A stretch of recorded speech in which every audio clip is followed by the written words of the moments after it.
exhortation que nous allons partager ce matin est: Seigneur, défends mon droit contre ceux qui m'attaquent. Je répète le thème d'exhortation. Seigneur, défends mon droit contre ceux qui m'attaquent.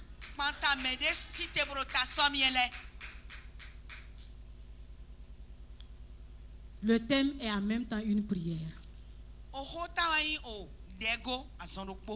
Et ce thème, c'est une mère qui s'est écriée.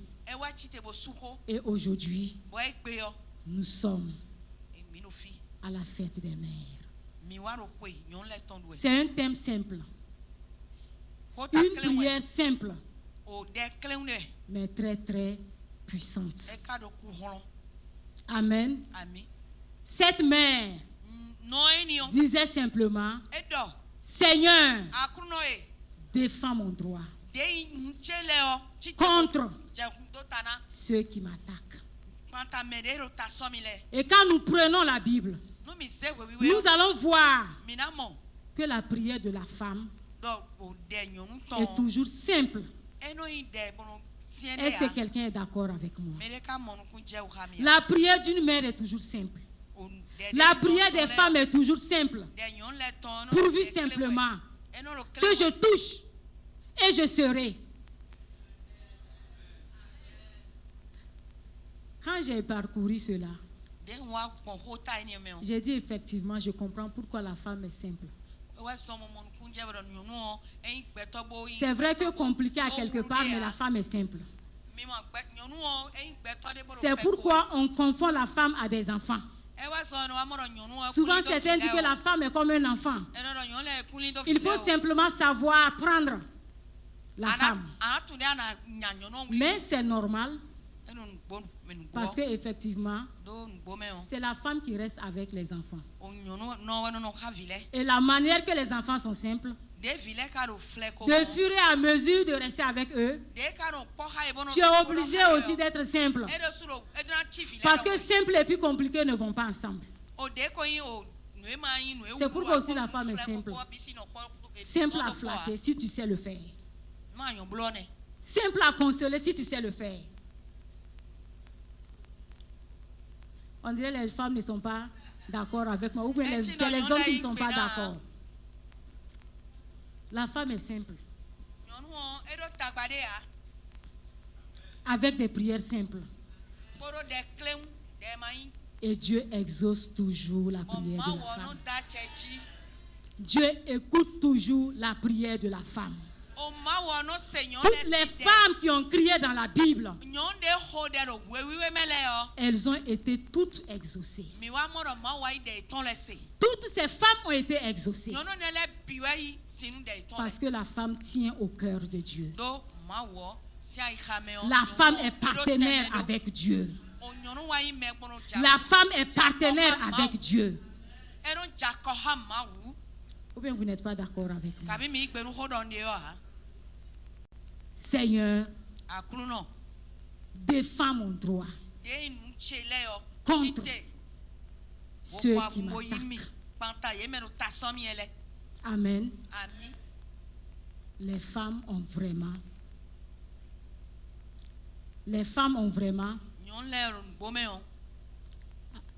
Amen. Les femmes ont vraiment une vie de prière simple et exaucée. Et moi, je crois effectivement à cette prière. Parce que j'ai vu effectivement l'impact et l'efficacité de la prière dans ma vie. De fait que je vis avec un officier sentinelle de la prière. J'ai vu l'impact de la prière dans ma vie, dans mon couple, dans mon mariage, dans la vie de mes enfants, dans le ministère. J'ai vu l'impact de la prière. Mais je suis souvent étonnée de voir certaines personnes qui disent que eux ne croient plus à la prière. Alors que la prière, c'est l'instrument que Dieu utilise puissamment pour restaurer nos droits, pour restaurer nos destinées, pour restaurer nos vies, pour restaurer nos foyers. Dieu utilise puissamment la prière pour restaurer beaucoup de choses dans nos vies. Mais nous voyons aussi et nous constatons aussi que la prière est beaucoup attaquée. Vu tout ce qui se passe autour de nous, vu tout ce que nous traversons, la prière est aussi vraiment attaquée. Nous allons lire Luc 18, le verset 1.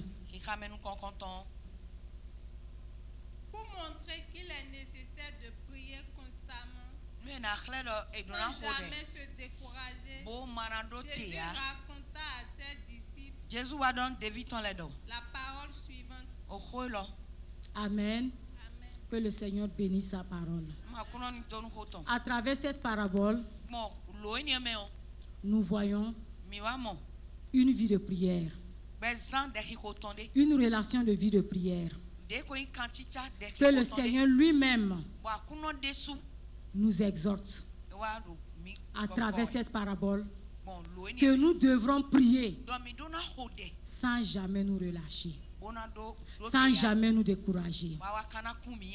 C'est pour dire que si le Seigneur nous dit que nous devrons faire quelque chose sans nous relâcher, sans nous décourager, ça montre que la chose est très très importante.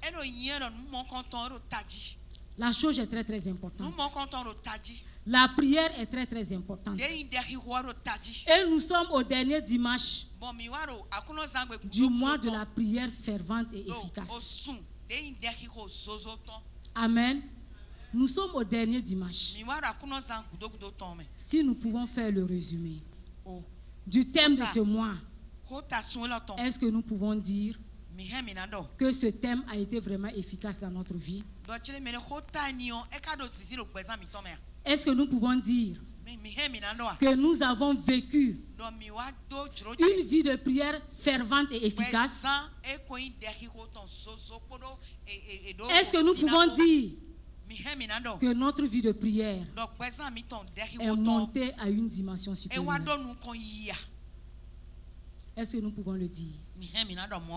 C'est le dernier dimanche du mois de la prière. Et nous devrons examiner notre vie de prière. Parce que le Seigneur lui-même nous exhorte de prier sans jamais nous relâcher, sans jamais nous décourager. Est-ce que le découragement n'est pas là ce matin? Est-ce qu'il n'y a pas de relâchement ce matin? Est-ce que nous pouvons rendre grâce à Dieu pour le thème de ce mois? Est-ce que nous pouvons dire que le thème de ce mois est fructueux dans notre vie?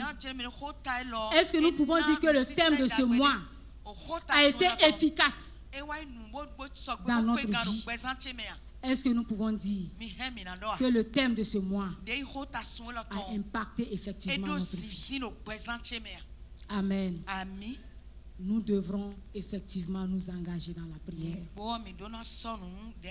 Parce que le Seigneur nous appelle dans la prière à prier sans cesse. Et si nous devrons prier sans cesse, c'est pour permettre au Seigneur de travailler sans cesse dans notre vie. Amen. Si nous devrons prier sans cesse, c'est pour permettre au Seigneur de travailler, de œuvrer sans cesse dans notre vie. Mais si nous ne prions pas, le Seigneur ne peut pas agir dans notre vie.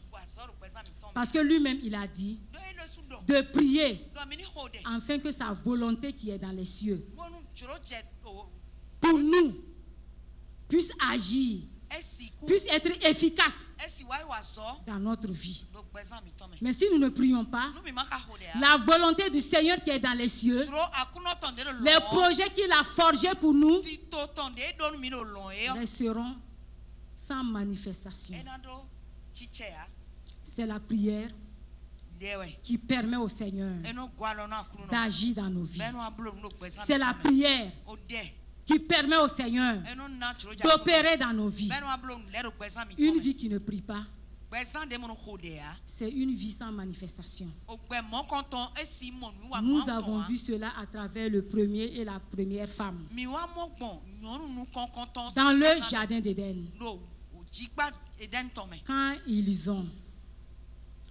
ils ont échoué, quand leur vie de communion avec le Seigneur a été interrompue dans le jardin, nous avons vu que leur vie a été misérable.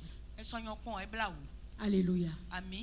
Leur vie a été misérable parce qu'ils n'étaient plus en relation avec le Seigneur, parce qu'ils n'étaient plus en communication avec le Seigneur, parce qu'ils se sont détachés de la communion. Et nous avons vu que leur vie a été fade. C'est pour dire que c'est la prière qui nous met en contact avec le Seigneur. C'est à travers la prière que les anges montent et descendent dans nos vies. C'est à travers la prière que les grands projets du Seigneur se manifestent dans notre vie. Mais nous constatons que à travers tout ce que nous traversons, la vie de prière est devenue difficile. Et la vie de prière a été difficile à travers Adam et Ève aussi. Quand ils ont quitté le jardin d'Éden, la culpabilité était là. Ils n'arrivaient pas à se réconcilier eux-mêmes. C'est pour dire que la bataille était même au-dedans d'eux. Ils n'arrivaient pas à se pardonner. Ils n'arrivaient pas à s'accepter. Ils n'arrivaient pas à se réconcilier avec eux-mêmes. Et effectivement, beaucoup de personnes, à travers les erreurs qu'ils ont eu à faire, à travers des situations qu'ils ont traversées, ils n'arrivent pas à se pardonner. Ils n'arrivent pas à se réconcilier entre eux-mêmes. Ils n'arrivent pas à s'accepter. C'est culpabilité. C'est culpabilité. C'est culpabilité. Mais vous convenez avec moi que la culpabilité ne permet pas une vie de prière efficace. Une femme qui est culpabilisée ne peut pas prier efficacement. Une femme qui est culpabilisée ne peut pas s'approcher du trône de la grâce avec assurance. Elle s'en veut elle-même. Elle ne se pardonne pas. Chaque fois, elle se dit pourquoi j'ai fait ça. Elle ne s'accepte pas elle-même. Elle se condamne. Et dans cette culpabilité, dans cette condamnation, cette personne ne peut pas faire des prières ferventes et efficaces. Quand elle commence, automatiquement Satan lui rappelle. Est-ce que tu penses que? Est-ce que tu crois que? Toi comme ça là, avec tout ce que tu as fait, Dieu peut t'accepter. Dieu peut te pardonner. Dieu peut t'exaucer. Et automatiquement, la prière s'arrête. C'est les larmes qui commencent. Elle se trouve indigne de s'approcher devant le trône de la grâce. C'est ce que Adam et Ève ont vécu. Mais j'aimerais dire à une sœur ce matin, quel qu'en soit le chemin que tu as traversé, quelle qu'en soit l'humiliation, quelle qu'en soit la dignité qui a été perdue, Quel qu'en soit ce que tu as traversé, ce que tu as fait, il faut renoncer à la culpabilité pour pouvoir revenir au Seigneur. Pour pouvoir revenir au Seigneur. Pour pouvoir t'approcher devant le trône de la grâce. Même si tu as fait erreur dans le choix du mariage, bien-aimé, Dieu ne condamne personne. Dieu ne condamne personne. Dieu accepte les noirs comme les blancs. Dieu accepte toutes les couleurs au même niveau. Il suffit simplement que tu reconnais. Comme le fils prodige, tu renonces et tu t'approches du trône de la grâce. Et avec assurance, Dieu peut t'exaucer. Dieu peut t'écouter. Il faut te réconcilier avec toi-même. Il faut te pardonner. Il faut t'accepter. Il y a certaines même qui ne s'acceptent pas elles-mêmes. Vu leur passé, vu leur histoire. Mais dans ce cas, tu ne pourras pas t'approcher devant le Seigneur pour dire au Seigneur, défends mes droits. Avec la culpabilité, avec le mépris, avec les blessures, avec le chagrin dans le cœur. Dieu ne peut pas exaucer telle femme. Dieu ne peut pas exaucer tel homme. Dieu t'a pardonné. Et il faut que toi-même tu te pardonnes. Quel qu'en soit ce que tu as traversé, bien-aimé. Quelles qu'en soient les blessures que tu as vécues, bien-aimé. Accepte-toi toi-même. Pardonne-toi toi-même. Réconcilie-toi avec toi-même. Et tu verras Dieu manifester la restauration de tes droits. Amen. Amen. Nous continuons. Le verset 2, le verset 3.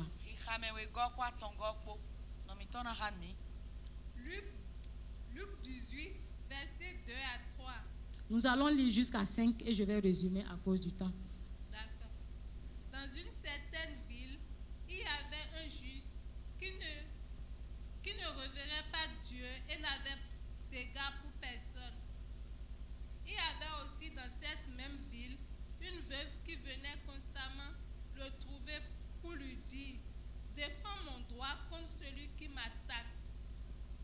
Pendant longtemps, il s'y refusa, mais à la longue, il finit par se dire: j'ai beau ne pas revérer Dieu et me moquer de ce que peuvent penser les hommes, mais cette veuve m'ennuie. C'est pourquoi je vais défendre son droit pour qu'elle ne vienne pas sans cesse me casser la tête. Amen. Amen. Que le Seigneur bénisse sa parole. Quand nous voyons à travers le chapitre 2, le chapitre 3, et nous allons voir que c'est dans le chapitre 2 que le thème est sorti. Seigneur, défends mon droit contre ceux qui m'attaquent. C'est la prière d'une mère. Et c'est la prière d'une mère veuve. Et nous comprenons quelles sont les conditions que les veuves peuvent traverser. Depuis, je sais que notre époque, les veuves sont un peu défendues. Mais à leur époque, nous pouvons comprendre les conditions de cette veuve, la situation de cette veuve, la souffrance de cette veuve, la douleur que cette veuve traversait, le mépris que cette veuve traversait, l'humiliation que cette veuve traversait. Parce que quand on dit une veuve, elle a des enfants, je pense. Quand on dit une veuve, même si son mari n'existe pas, son beau-frère existe. Vous êtes d'accord avec moi? Elle a une famille. Elle a quand même aussi la famille de son mari. Mais nous allons voir que cette veuve était seule. Comme nous-mêmes, souvent, nous aimons dire que nous sommes seuls. Je n'ai personne pour m'aider. Je n'ai personne pour défendre ma cause. Cette veuve aussi était seule. Et une veuve, elle était dans une condition vraiment de souffrance, de douleur, d'humiliation, de rejet, de l'opprobre. Mais elle ne s'est pas laissée intimider par tout cela. Elle n'a pas baissé les bras. Malgré ses conditions, malgré sa souffrance, malgré ce qu'elle traversait, elle n'a pas baissé les bras pour se présenter toujours devant le juge. Mais nous aujourd'hui, quand il y a une douleur, quand il y a une situation, quand il y a une humiliation, quand il y a une malcompréhension, quand il y a beaucoup que vous pouvez mettre dedans, on se trouve incapable de nous présenter devant le trône de la grâce.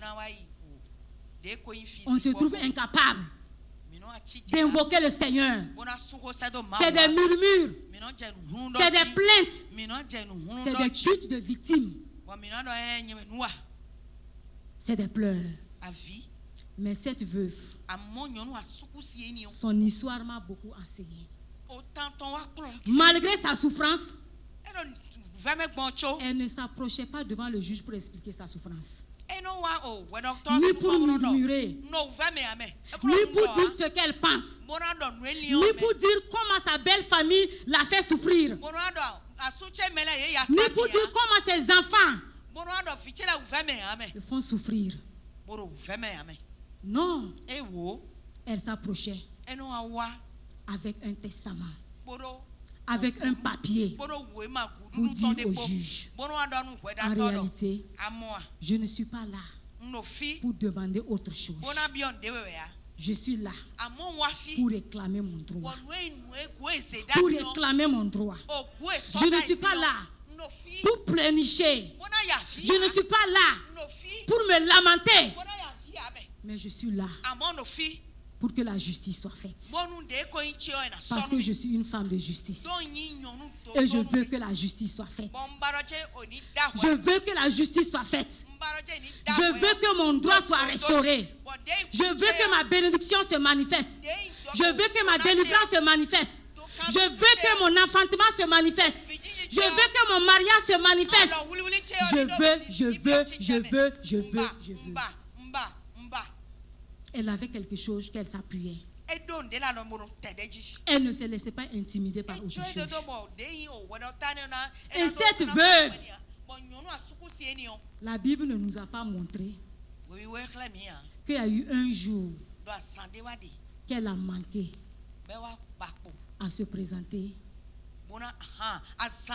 devant le juge. Qu'il pleuve, qu'il neige, elle avait une résolution ferme, une détermination, une endurance pour dire que justice soit faite, que mon droit soit restauré, que mon droit se manifeste, que mon droit soit défendu. Elle ne se laisse même pas intimider par les gardes qui étaient devant le juge, ni les hommes et les femmes qui étaient devant le juge.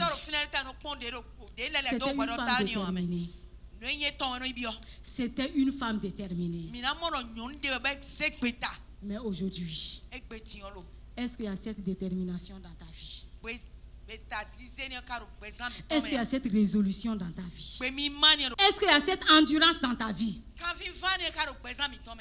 pour dire, Seigneur, tu as tout accompli pour moi en tant que mon premier époux, mon époux céleste. Tu as dit que tout est accompli et tu es parti au Patrie céleste. Tu es assis à la droite du Père.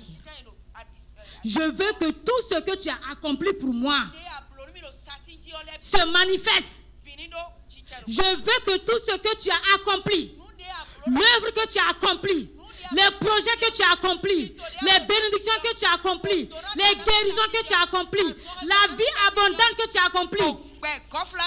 Je suis déterminé. Je suis résolu. Je suis résolu pour les voir se manifester. Est-ce qu'il y a encore cette résolution dans notre vie chrétienne? De tenir le Seigneur par sa parole. Pour dire, Seigneur, tu ne violes pas ta parole. Tu ne violes pas ta parole. Ta promesse est oui et amen. Moi, je crois. Toutes les bénédictions me concernant, Seigneur, je suis engagé avec toi. C'est pourquoi on dit avec Dieu, nous ferons. Avec Dieu, est-ce que nous sommes vraiment avec Dieu? Cette veuve, malgré sa condition de bassesse, elle a tenu Dieu. Elle a tenu coûte que coûte. Je peux dire la robe de ce juge.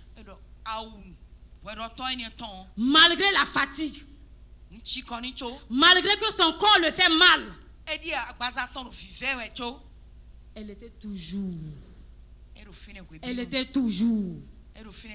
devant le juge. Devant le juge. Quoi qu'il advienne, elle était toujours devant le juge.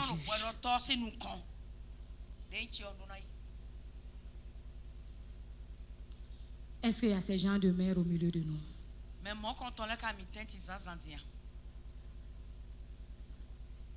Voici la prière d'une mère.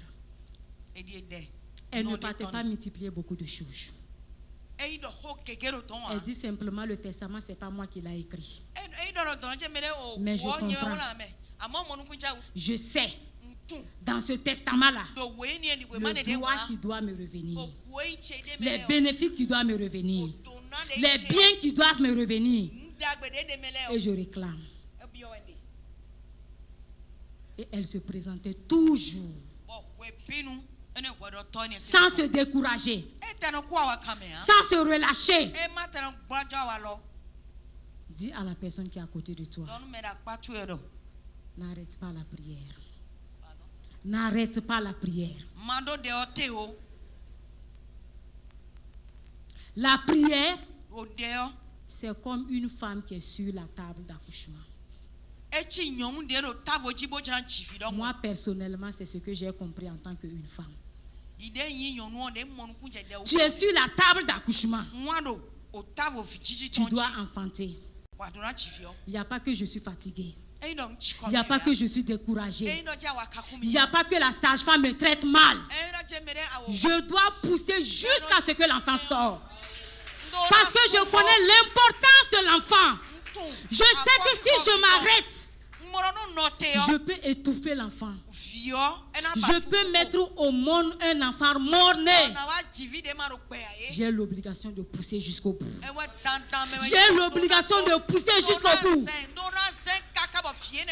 C'est pourquoi le missionnaire a dit, si tu sais, alléluia, si tu sais que tu vas te décourager, que tu vas te relâcher, il ne faut jamais commencer une vie de prière. Parce que la prière est égale à l'accouchement. Quand tu commences, garde à toi si tu lâches. Si tu lâches, quand Satan va venir, bien aimé, ta situation encore sera pire. Ça sera encore pire. C'est pourquoi quand tu engages la prière, tu dois obtenir les résultats. Tu dois obtenir les résultats. Est-ce qu'il y a une femme qui veut engager la prière comme cette veuve? Bien aimé, j'ai vu l'effet et l'impact de la prière dans ma vie. Jusqu'à un jour, le Seigneur me dit, à travers mon premier accouchement, les médecins avaient dit beaucoup de choses. Et ils ont donné leur date où je dois accoucher. Mais un jour comme ça, dans mon sommeil, le Seigneur me visite. Et le Seigneur me dit, si tu persévères dans la prière, bien aimé, j'ai entendu, j'ai vu ça dans mon rêve. Si tu persévères dans la prière, tu vas accoucher à telle date. Et tu donneras naissance à tel sexe. Je me suis levée. J'ai dit à mon époux, je dis, le Seigneur a parlé. Le Seigneur a parlé. Parce que c'est lui qui a mis l'enfant dans le ventre. Et il a dit qu'il fait toutes choses belles en son temps. Le Seigneur a un temps pour faire quelque chose de merveilleux. Et tu dois arriver au temps du Seigneur. Et non pas au temps des hommes. Parce que si c'est le temps des hommes, c'est les hommes qui vont faire leurs choses. Mais si c'est le temps de Dieu, tu verras la différence. Tu verras la gloire de Dieu. Tu verras le Seigneur à lui. Bien aimé, je ne me suis pas fiée à l'échographie des hommes pour mon accouchement. J'ai noté la date. Je dis, Seigneur, tu m'as engagé à une bataille. Je suis prête parce que j'aime relever les défis. J'aime relever les défis. J'aime prendre le Seigneur dans son mot. Bien aimé, moi-même j'avais oublié la date. Mais la bonne nouvelle, mon époux est témoin. On a noté la date. Le jour J, j'ai oublié. J'ai fait tout. Je ne sentais rien. C'est vers 17h que le Saint-Esprit m'a rappelé. Le Saint-Esprit va nous rappeler toujours. Amen. La parole concernant notre vie. Si nous sommes attentifs à sa voix. Quand je me suis rappelé, j'ai appelé mon époux. Je dis, tiens. C'est aujourd'hui que l'enfant doit sortir. On a marché à pied parce qu'il y avait un hôpital à côté. Effectivement, j'ai balancé les mains. On a bien causé sur le chemin. Quand je suis arrivée, les sages-femmes m'ont demandé que madame, que puis-je faire pour vous? Je dis, madame, je suis venue pour accoucher. La sage-femme m'a regardé en bas jusqu'en haut. Vous les jeunes filles là, vous rigolez avec accouchement. C'est pourquoi vous ne respectez pas vos mamans. Tu penses qu'on se balance? On se balance, on s'habille comme ça pour venir accoucher. Va t'asseoir d'abord. Effectivement, je suis allée m'asseoir.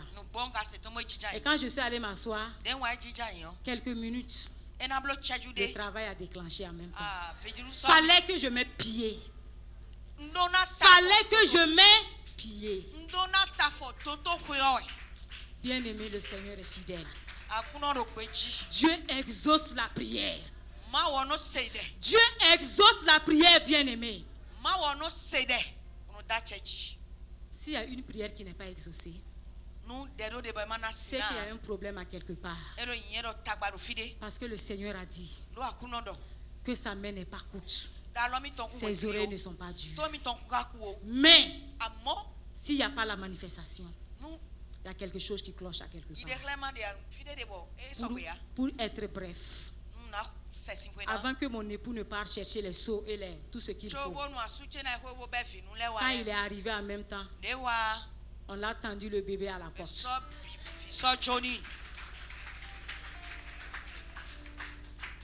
La parole de Dieu est vraie. Et j'ai vu l'efficacité de la prière dans tous les domaines de ma vie. Si nous sommes prêts à nous engager avec Dieu.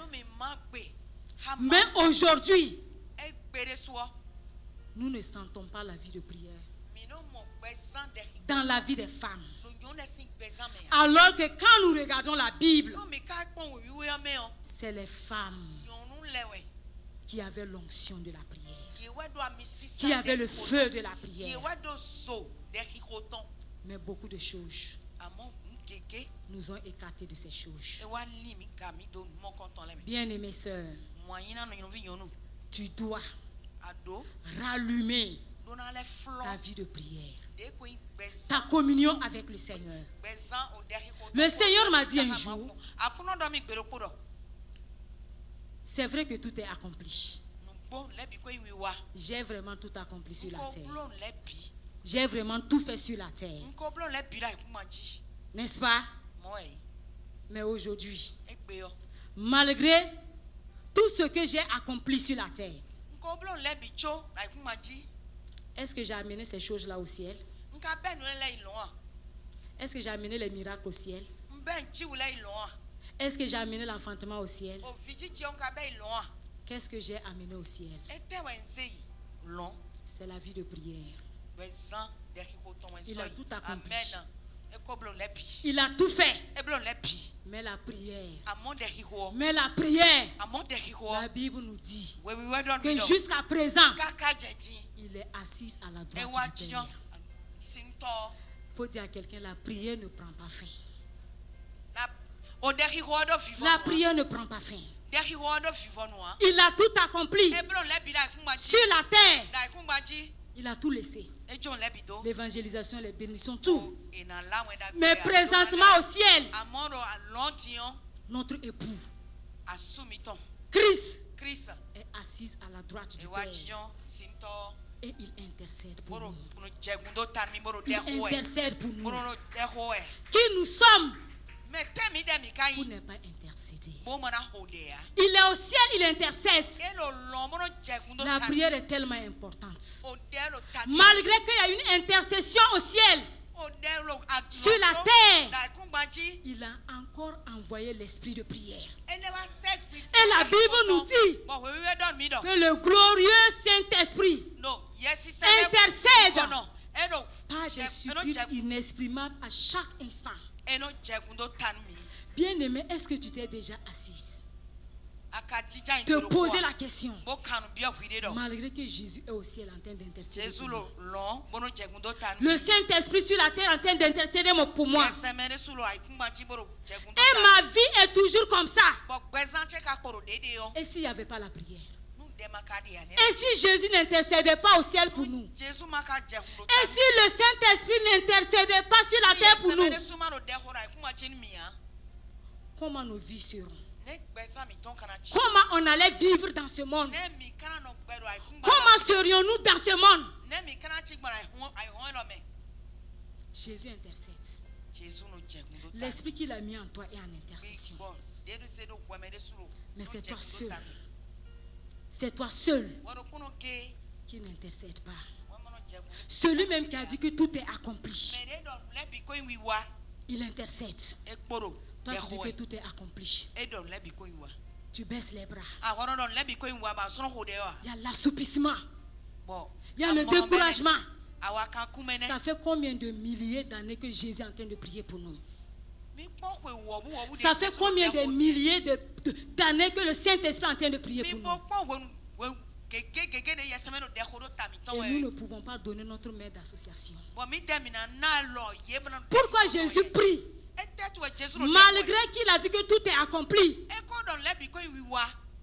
Pourquoi il prie? Est-ce qu'on s'est déjà posé cette question? Jésus, malgré que tout est accompli, malgré que tu as tout fait,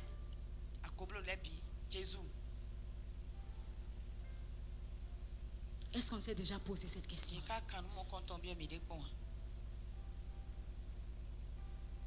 Moi, je me suis posé cette question. Et j'ai compris que la vie de l'homme, c'est un combat. La vie de l'homme, c'est un combat. Et tout ce que Dieu donne à un homme, il y a un combat. Et tu peux voir cela à travers Genèse. Dieu a tout donné. Un jardin. Nous ne sommes pas les premières personnes que Dieu a tout donné. Nous ne sommes pas les premières personnes que Dieu a tout accompli pour nous. Le jardin d'Éden était accompli.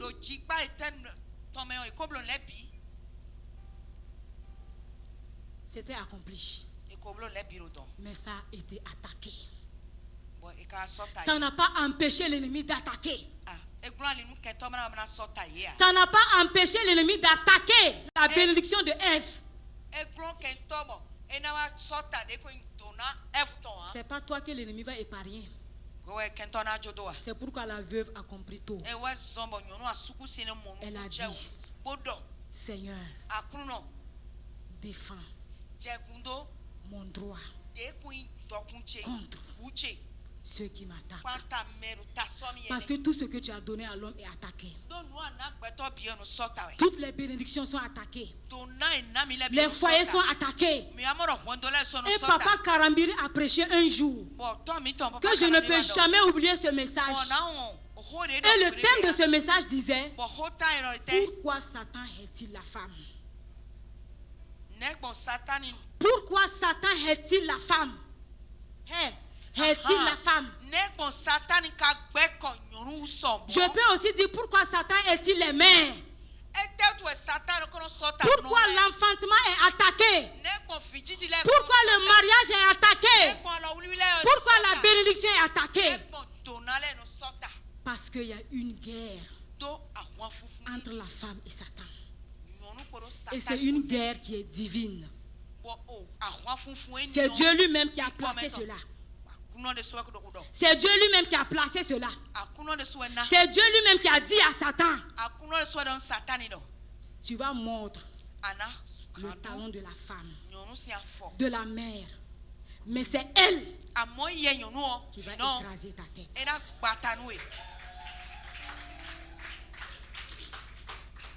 Est-ce qu'il y a des femmes qui écrasent la tête de serpent dans cette salle? Est-ce qu'il y a des femmes qui sont prêtes à écraser les œuvres de l'ennemi, à écraser les projets de l'ennemi, à écraser les desseins de l'ennemi? Pour écraser, on s'assoit. Pour écraser quelque chose, tu dois dormir. Écraser quelque chose, c'est une position debout. C'est une position debout. Bien-aimés, nous sommes dans le mois de la prière. Et la prière ne doit pas se limiter à seulement en ce mois. Notre Père spirituel a donné ce thème pour réveiller notre conscience dans la prière. Quand nous regardons tout ce qui se passe autour de nous, si on ne se lève pas dans la prière, il y a beaucoup de choses qui vont nous surprendre. Bien-aimés, sois cette veuve. Sois cette veuve. Sois cette veuve. Qu'il pleut, qu'il neige, que ce soit les événements heureux, que ce soit les événements malheureux, rien ne doit me décourager à me présenter devant le trône de la grâce. Rien ne doit me séparer du trône de la grâce. Rien ne doit m'amener à me décourager de m'approcher du trône de la grâce. Parce que ma solution, ma bénédiction, mon réconfort, ma récompense, mes droits, mes bénédictions sont liés au trône de la grâce. C'est pourquoi le Seigneur nous dit, approchez-vous du trône de la grâce avec assurance, afin d'être secourus. Nous dormons et nous crions Seigneur au secours. C'est devant le trône de la grâce que Dieu secourt. C'est devant le trône de la grâce qu'il y a le secours. Le secours n'est nulle part. Parce qu'il a dit que c'est devant le trône de la grâce que toi et moi, nous serons secourus. Ce n'est pas par nos forces. Ce n'est pas par nos puissances. Non. C'est à travers notre détermination, notre résolution, notre vie de prière que beaucoup de choses vont se révolutionner dans notre vie. Que les droits seront restaurés, que les bénédictions seront restaurées, que les grâces seront restaurées, que les destinées seront restaurées, que beaucoup de choses seront restaurées. Bien aimé, moi je crois à la prière. Je ne sais pas, on dit à des gens qui sont tellement déçus, tellement découragés. Ils ne croient même plus à la prière. Moi, je vois les fruits de la prière. Il y a certaines personnes même qui disent que non, là où je suis arrivé là, Dieu même n'a qu'à faire ce qu'il veut. Dieu n'a qu'à faire ce qu'il veut. Il faut bien t'asseoir. Il va venir effectivement faire ce qu'il veut dans ta vie. Avant que lui n'arrive là, nous avons vu avec Job. On a dit que Satan était en promenade. Et Satan se promène dans la vie de ceux qui sont assis, ceux qui sont découragés. Ceux qui sont découragés là, le découragement là, c'est comme un radar que Satan détecte, il vient vers toi. Tu vas voir que quand tu es découragé, c'est comme si quelqu'un est assis avec toi. Les choses même que tu avais oubliées là, tu commences à te rappeler. C'est comme s'il y a quelqu'un qui est assis à côté de toi. Il te rappelle des choses et des choses. Et encore tu as battu, ajouté. Le découragement n'a jamais aidé l'homme dans la prière. C'est pourquoi le Seigneur a dit à Josué, c'est vrai que la situation est là. Celui dont que tu penses que c'est ton mentor, celui dont que tu penses que c'est lui qui devrait te conduire dans ta destinée, effectivement il est parti. Mais toi, prends le bon courage. Et quand Josué a pris le bon courage, avec le Seigneur, il a fait des exploits. Il a conduit le peuple dans ta terre promise. Nous ne sommes pas les premières personnes que Dieu a promis beaucoup de choses. Il a promis avec Adam. Ils n'ont pas bénéficié. Il a promis aux enfants d'Israël. Combien ils ont bénéficié? Les plaintes, les murmures, le découragement n'a jamais amené Dieu à agir dans la vie de l'homme. Quand l'homme se lève, Dieu se lève.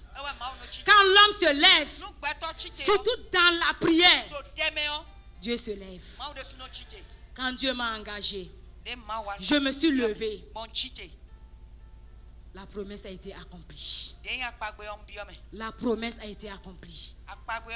Nous allons continuer dans 2 Samuel. 2 Samuel 12, le verset 1 à 7. Avec le temps, je vais résumer pour qu'on puisse rattraper le temps. Nous voyons que c'est l'histoire, une parabole que le prophète Nathan a donnée à David. Pour dire aussi que dans cette ville-là, il y a 2 personnes.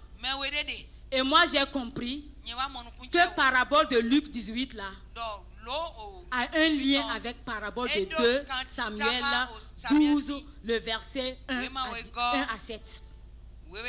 Il y a un lien. Là-bas aussi c'est une ville avec 2 personnes. Mais la particularité de ces 2 personnes, il y avait un qui était riche, il y avait un qui était pauvre. Mais le riche a eu des visiteurs. Mais il avait beaucoup de brebis. Il avait beaucoup de biens. Au lieu de prendre ses biens, au lieu de prendre sa brebis, il est tellement méchant qu'il a épargné tous ses biens, tous ses brebis, et il est parti.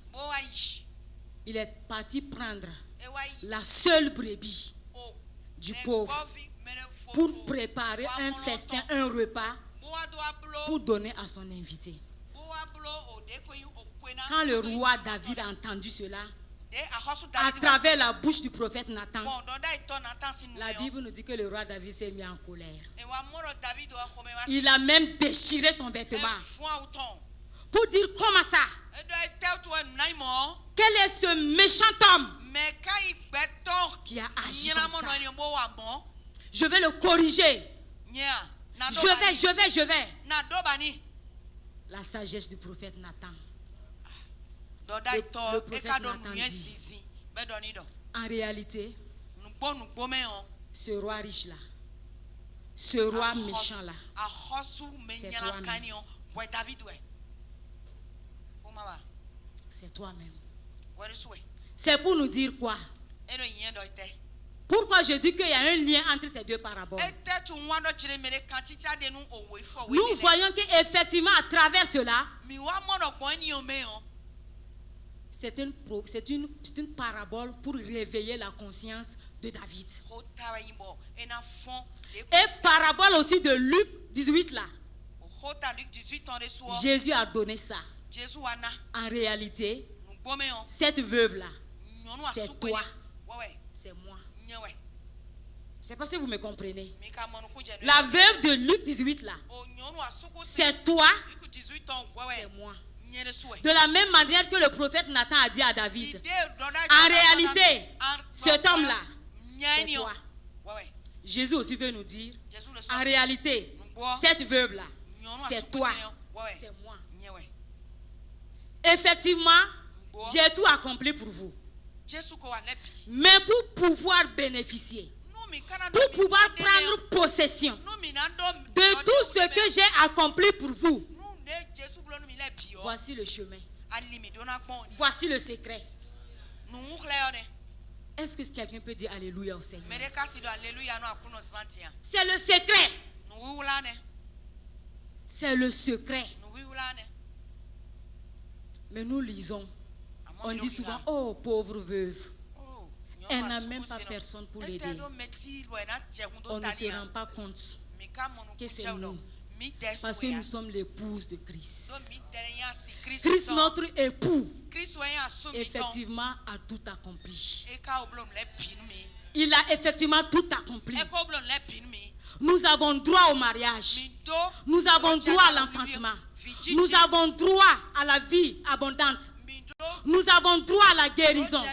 Nous avons droit au bonheur. Nous avons droit aux bonnes santé. Nous avons droit à notre bénédiction, à notre destinée. Il a tout accompli, il a laissé avec nous. Il a laissé le testament avec nous. Et il est à la patrie céleste. Il est en train de voir, toi et moi, en tant que son épouse, comment nous allons faire pour pouvoir prendre possession de tous ces droits que Christ a accomplis pour nous. Donc je dis, cette veuve c'est toi. Cette veuve c'est moi. Pour pouvoir bénéficier de l'œuvre que Christ a accomplie à la croix, tu dois toujours te tenir devant le trône de la grâce, comme cette veuve qui se tenait toujours devant le juge. Cette veuve se tenait toujours devant le juge. Et malgré qu'il n'y a eu personne pour l'aider,